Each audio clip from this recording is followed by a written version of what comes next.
ये जो का संदिग्ध पर्व निर्णय में आया है कि रोहिणी नक्षत्र होना चाहिए। अब इसमें 11 तारीख को मतलब स्मार्ता नाम व्रत है, श्री कृष्ण प्राकट्योत्सव जो है 11 को, लेकिन मुख्य जो पर्व पड़ता है कि चूंकि कृतिका के बाद रोहिणी रात्रि में 3:47 पर लग रही 12 तारीख को, तो इसलिए मुख्य पर्व जो है वो 12 को ही माना जाएगा। जन्माष्टमी का मुख्य बिंदु यही है। वैसे जन्माष्टमी पर्व जो है यह सनातन हिंदुओं के लिए बहुत ही महत्वपूर्ण है, क्योंकि कृष्ण जो है जन जन के मानस में समाये हुए हैं। जैसे जन्म तो जेल में होता है, विचित्र स्थिति है, लेकिन उनका प्रादुर्भाव या उनका उत्सव जो है जेल में न मना करके नंदगांव में मनाया जाना, आज भी नंदोत्सव होता है, वो 12 तारीख को ही हो रहा है।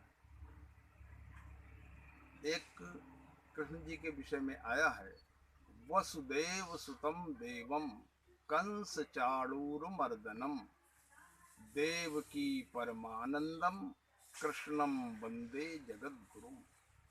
जगत गुरु तो वैसे माना गया है कि सबके गुरु भगवान शंकर को, लेकिन सामाजिक व्यवहार में जीने की कला सिखाने वाले, इसीलिए 16 कलाओं से पूर्ण भगवान कृष्ण माने गए हैं।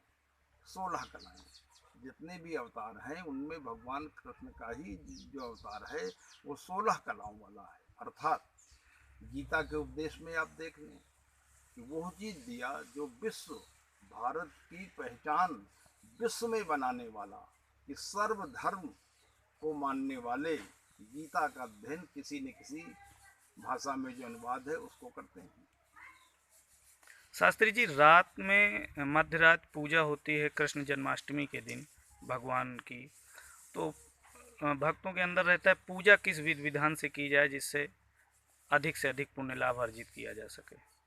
कृष्ण जन्म के उसमें जो उत्सव मनाया जाता है उसमें सायंकाल संध्या वेला में ही एक खीरे के अंदर जो है शालिग्राम को स्थापित कर देना चाहिए। और जब मध्य रात्रि ठीक 12 बजे उस समय रोली मोली धूप कपूर सुपारी लौंग इलायची नारियल फूल फल प्रसाद, इन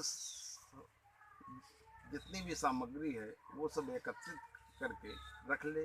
सबसे पहले तो उनको जो है खीरे से बाहर निकाले, पहले गंगा जल से या शुद्ध जल से स्नान कराए, उसके बाद पंचामृत से स्नान कराए, फिर शुद्ध जल से स्नान कराना चाहिए, फिर इसके बाद जो है मलयाग्नि चंदन का लेप करना चाहिए, फिर दूर्वा अर्पित करनी चाहिए, पुष्पमाला अर्पित करनी चाहिए, धूप के द्वारा सुगंधित वास का वो है वो करना चाहिए, दीपक दिखाना चाहिए, आरती करनी चाहिए, इत्र वगैरह का लेपन करना चाहिए, और विविध जो भोज्य पदार्थ हैं अपनी श्रद्धानुसार अपने सामर्थ्य के अनुसार जो भी हो उनको सामने रख करके, और एक मंत्र है कि तुदीयम वस्तु गोविंद तुभ्यमेव समर्पये ग्रहाण सुमुखो भूत्वा प्रसीद परमेश्वर। हे भगवान, आपकी दी हुई वस्तुएं हैं, उनको मैं आपको अर्पित कर रहा हूँ, मैं कुछ नहीं कर रहा हूँ,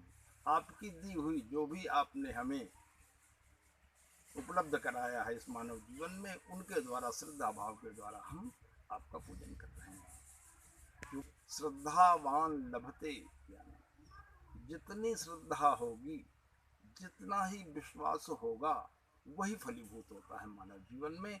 और ये जन्मोत्सव मनाने का एक संदेश भी है कि जन्मोत्सव केवल मात्र औपचारिकता नहीं है, बल्कि भारत तो उत्सवों का देश माना गया है। यहाँ उत्सव, तमाम उत्सव जो भाईचारा का संदेश देते हैं, ज्ञान का संदेश देते हैं, परस्पर मिलजुल करके आगे बढ़ने का संदेश देते हैं, यहाँ तक कि मानव जीवन का चरम उत्कर्ष जो मुक्ति है उसकी तरफ बढ़ने का मार्ग भी बताता है सनातन धर्म। तो ये एक प्रतीक रूप में मनाना और मानव जीवन के लिए बहुत उपयोगी है।